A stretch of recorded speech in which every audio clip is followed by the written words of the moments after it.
Hey world, first tomato ever, which comes with a story.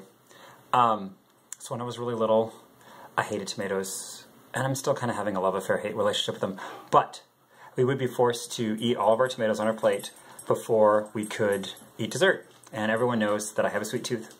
And so one day I had a cherry tomato, and I was like, F this, I'm just gonna eat it. So I popped it in my mouth, and then told my parents I had to go to the bathroom, and then I spit it out in the toilet. I ate dessert. I've kind of felt guilty about it over the years. They had to know. But anyway, the one story, I remember the first time I started eating tomatoes, and salsa doesn't count because that's salsa. I was in Bolivia with Emily, and we were in the middle of some sort of remote wilderness that is so remote it makes Alaska look communal. And all we had were tomatoes. Our guide was sick.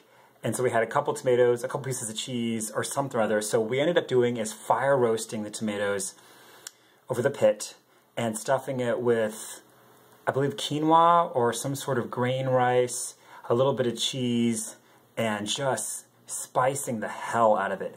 And it was delicious. There's something about a charcoal roasted, fire roasted, or whatever that sun-kissed sort of cliche names are, that brought out the non-yuckiness of the tomato. So anyway, this first tomato is not for me.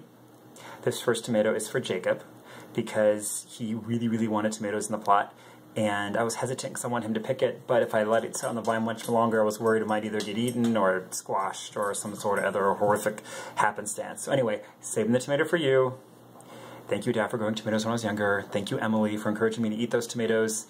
And yeah, exciting. Love you, world.